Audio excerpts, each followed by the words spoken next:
Hey guys, welcome to today's video. Today we're taking a look at a couple of new products from Dior, and I just want to thank Dior and Charlotte Tilbury for continuing to come out with new products right now. This is the new Backstage palette. It's 007 Coral Neutrals, and this is what she looks like. And I got a new lip color as well. It's a little confusing on the site, but I believe that this color is new, and it's too small to read, but here is the color, and I will put it right down here as a little subtitle what this is. Now, I also have a couple of other new things that I wanted to try on at the same time, and some fairly new things. I finally got a Say blush, and I did bring this up in another video. This is the Biscuit Contour from Westman Atelier, so we're going to continue to play with that, and I am doing the Kosas again. So I haven't looked at these since I did the review. I have 3 colors, and I did this yesterday. I mixed all 3 together, and I thought it was a pretty decent match. Now I'm waiting for my sunscreen to settle in. I usually like to do my foundation first because I want a kind of a clean canvas before I go on with anything else, but I feel like it's still a little wet. So I think we're going to start with eyes. Now I have a few of these Backstage palettes, and the formulas are really, really nice. I thought we'd do some swatching before we go on. And this is a cream. This is a shimmer. And this might be a matte. Looks like this. And I didn't place these down in the right position. But here they are right here. So this is pretty darn warm. These look a little bit different swatched than they do in the pan. Now these aren't my favorite kinds of colors. I do like peaches a lot, and this is leaning peach to orange, tangerine. It's the thing that I don't like is, and I just feel compelled to be explaining this to you because I just did the Charlotte Tilbury Fast and Easy makeup, and I thought this is really, really warm. And I think the thing I don't like is when something is a different color in the pan or in the tube or whatever it is, and then you put it on and this terracotta warmth comes through. It's very deceiving. This is not deceiving. This is a warm palette, and I might not have been into it if it weren't for this color, because this color makes this whole palette to me look like a peach. You know, peaches, the fruit peach, has this kind of color in it. It has a dark color. This color, terracotta, not so much. This is the kind of color I don't really like. But if I took this out, this is a happy little place for me. I find these formulas are really, really lovely. And this is the whole thing swatched.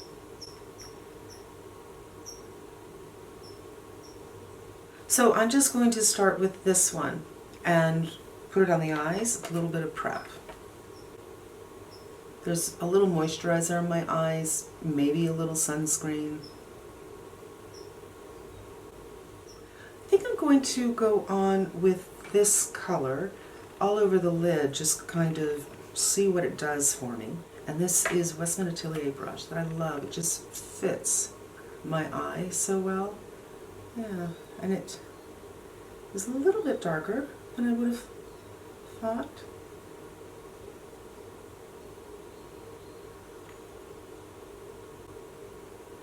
It's a nice little base color.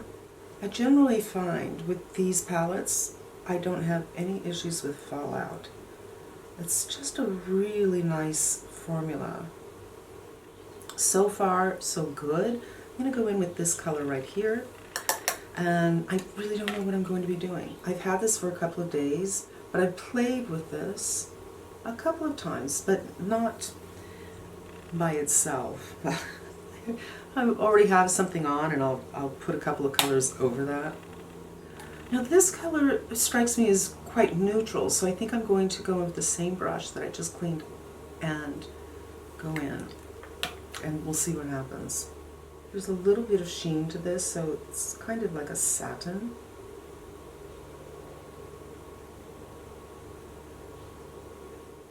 Before I do anything else with the eyes, the darkness around this area makes it very hard for me to see what's going on. So I'm going to mix these 3 colors, and I will write down the colors in the description box below. They've changed the description box, so you have to hit the button that says more, or the word that says more. So you'll see the description under the video, and then you'll see more. Hit that to see what's in the description box. It is scented. I don't mind the scent, to tell you the truth. And yesterday I did put this on with a brush, but today I think I'm going to do the fingers and make it a quickie. I always like to get the foundation on the other hand so one hand isn't dry. And using 3 colors together, I have a lot of excess. It's not the most it's not the most budget-friendly thing to do, but they just don't make a good color for me. And then I go over with the Beauty Blender just in case I miss something, which I did. And I haven't used this Dior in a little while since I rediscovered my By Terry. And what I'm going to do is, since I have so much foundation left, to put the Dior there, and I'm going to mix it a little bit with the foundation. That way there won't be any color incongruencies. See, the colors are kind of a little too different, and besides I have all this foundation left.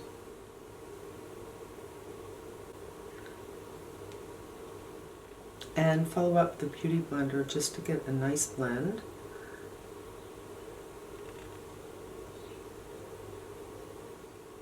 Okay, now my base is on, and I can see this eye really, really different than this eye. So I'm just going to clean that up a little bit, and then we'll continue on. Pretty nice. Okay, so I think the only thing I want to do now is, well, there's 2 things I wanted to do. This color right here is so vibrant and fun, and this color is so... In fact, I think you could do a color story like this and make this look a little more winter. And I'm so tempted to just put this on with my finger. I think I'm going to. That's how wonderful these shadows are, you guys. Look at that. I got a little bit down here, but, you know, high, using my finger. And then I think I'm going to go in with that brighter color right over the lid.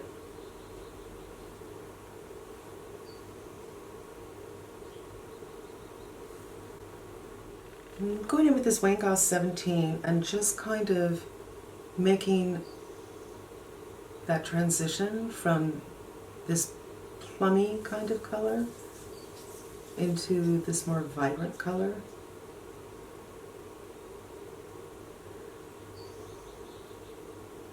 And I'm going to pick up some more of this plummy color and lay it down again. But I do think if I needed to, if I was in a bind, I could probably get a nice look with this particular palette, with the Dior palettes, the Dior Backstage palettes, with my fingers. So this is making it a little bit more dramatic.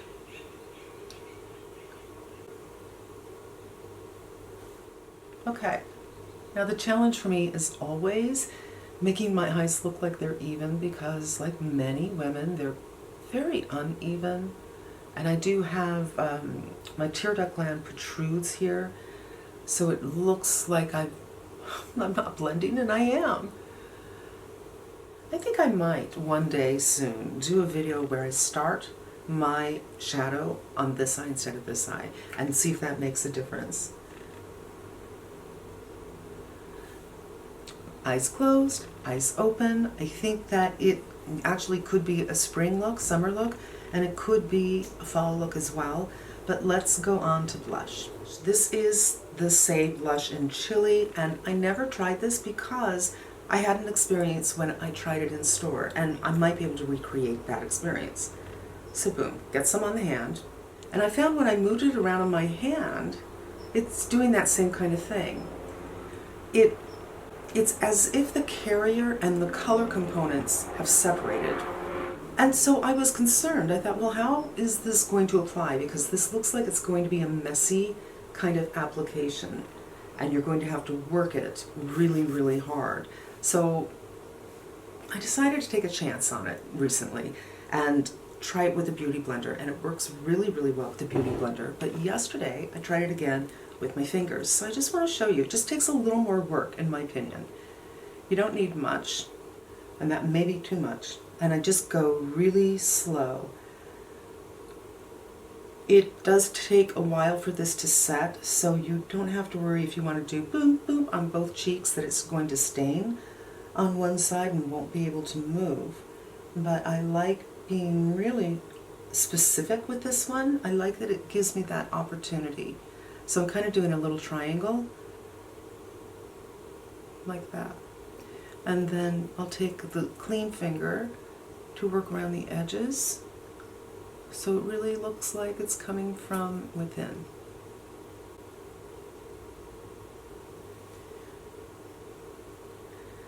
And I think this complements the palette really well, because we do have this color here in the palette, and this blush kind of pulls to that, and it helps to make it a little less warm, I think.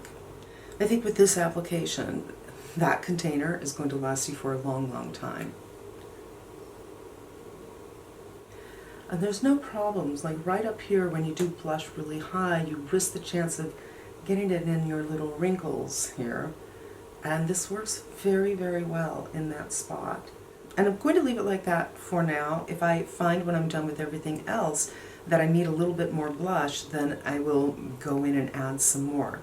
Now, I'm feeling a teeny bit shiny. It's not too bad, but it's not fantastic. And I do find I love these Kosas powders. I have two colors.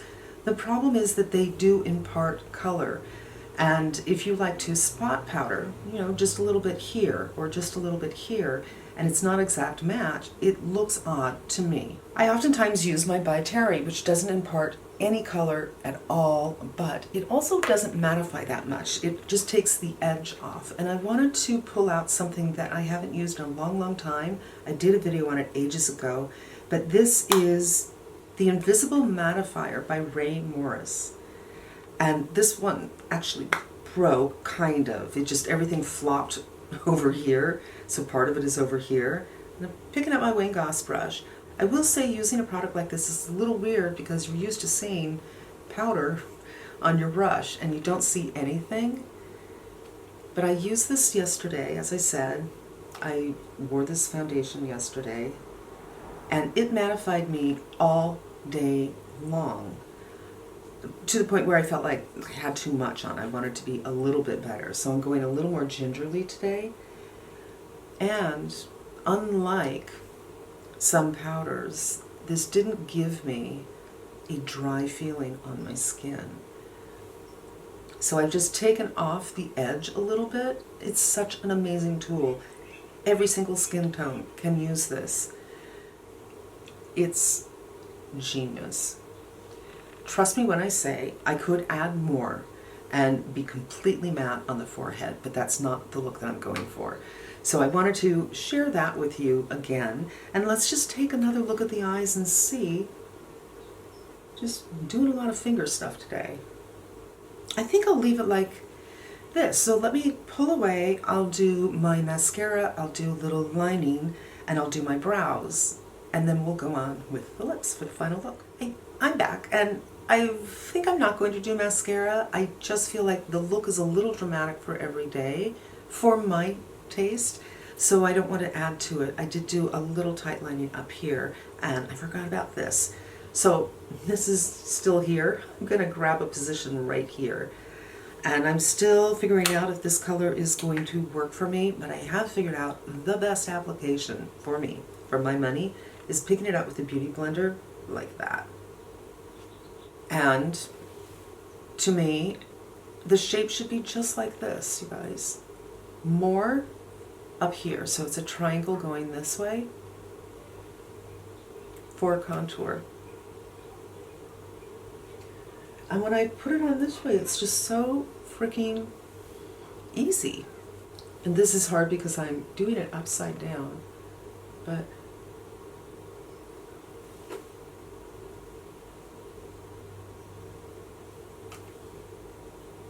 it's just a little something something this way. Just want to make sure I'm blended. just a little bit of contour. I'm not a big contour person. I do it once in a while, but I was curious about this and I purchased it recently because there's not so much new coming out right now. But let us go on with this to just finish it up. I love the scent. It's kind of minty, but vanilla at the same time. And it just imparts a little bit of color. Again, I've mentioned this before, I feel like these kind of products just make my lips disappear. So I want to do a little lining outside of my lip, which I'm going to do with this. I used to do it with this amazing product from Shiseido that was a concealer in a pencil form. It was crazy and it was perfect. This one isn't quite the right texture. I use a really, really light hand because these don't blend out that well, which is great. This is an eye pencil. That means it'll stay in the eye, which we're going to do in a second. But for the lip, you don't want to look crazy. Let's put this in the eye and I'll show you.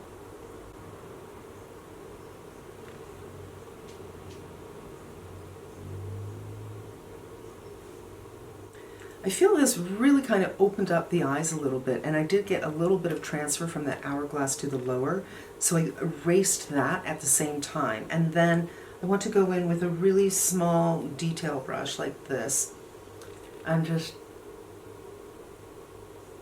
work this through a little bit. I think a better pencil for this application might be the Makeup Forever. There, not the perfect blend, but not the perfect pencil for doing that. But this is the look. Let's see if I got any curl at all in my pony from, there we go, from having it up. Yes! The little curl in the pony, it makes me feel, I mean, I never did ponies when I was a kid, but I don't know, I just kind of like that. And this is today's look, you guys. Let me quickly go over my thoughts on everything. If you can find a shade that works for you, this is a beautiful foundation. I did find when I first did the video on this, which I'll link over here, I did 6 days and I tried 6 different colors and none of them worked for me. It was very, very difficult. But I also found that my skin was kind of hurting. And I wasn't sure, was it this? Was it the combination of this with the Kosas powder, which I love the Kosas powder, but maybe they don't work well together? Or maybe it was I went a little too heavy with my Retin A and it was quite dry out. I'm not sure, but this is the 3rd time in a row that I put this on. So today, yesterday, and the day before.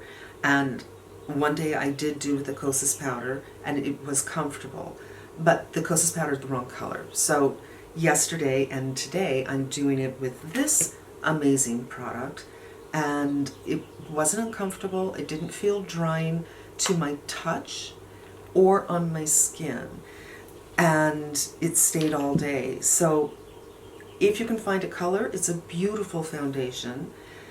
This Ray Morris is an amazing, amazing product, and I think anyone who's serious about makeup needs a product like this. I mean, if you have the same kind of issues that I do, where I really recognize the difference between the powder that is colored, that is changing the color of my face in just specific areas, and I don't like that, but my translucent doesn't give me quite enough mattification. This one is just, it just works, and I think it lasts forever. I don't know, because I've not been using it very much. Let's talk about the Say, new to me. This is the color Chili, and I think it's just perfectly, perfectly lovely. And I do think there's a little bit of a learning curve, which I hadn't heard anyone speak about for the application. But, you know, you play with it a couple of times and you'll get it. It looks really good in the wrinkly areas, you guys. It doesn't get stuck in there and it doesn't skip. So if you have older skin, especially around here, stuff is beginning to happen that you can't identify, that works really nice. Just need to play around a little bit to figure out the best application for you. This new palette from Dior, I think is super, super pretty. Yes, it's warm, but it's not that terracotta color. For instance, in this palette, this color, that doesn't excite me. I am just not into it. But if, as I said at the beginning, if you kind of take this color out, it's a lovely little peach. And this color, which I thought would be more neutral once I put it on, not quite as neutral as I thought it would be. There's definitely some gold in there. And you know what we could do is we could do right here a little bit of brightening, but most people have probably signed off by now, so we won't do that. This, still trying to figure out. I found a better application for it, so that's good. I'm just not 100% sure about the color. And sometimes when I'm editing and I'm, you know, working for hours on something, then I'll notice, that color, not so good. So the jury is still out on the color, but the product itself and its workability is lovely. And is that all? No. It's super comfortable. Now, I'm getting the feeling that it's melting into my lips a little bit. It is a little bit heavier, but it's not heavy in an uncomfortable way. So some of these balm formulas, as you put them on, you feel them melt straight out of the tube. I don't get that. There's a stiffness to that, but now it feels a little bit like it's melting or warming up to the heat of my skin, but I don't get the feeling that it's going to move away and migrate, which is probably why the formula is like that. And of course, I lined it with this liner, which I really didn't do a good job of blending that out, but I do like to put a little bit of lightness above or on top of your vermilion, of my vermilion, because it helps to define the lips a little bit better and makes them look a little bit larger. This probably isn't a good example of that, but it does. More so than a lip liner, in my opinion, unless you're overlining, which I just can't do. It just looked like a clown when I overlined. And that is going to do it for today's video, you guys. Thank you so much for spending some time with me. I hope it was helpful. I hope you got some good ideas, and I hope you come back again. Until we meet again, be safe and smart, and wishing you good health.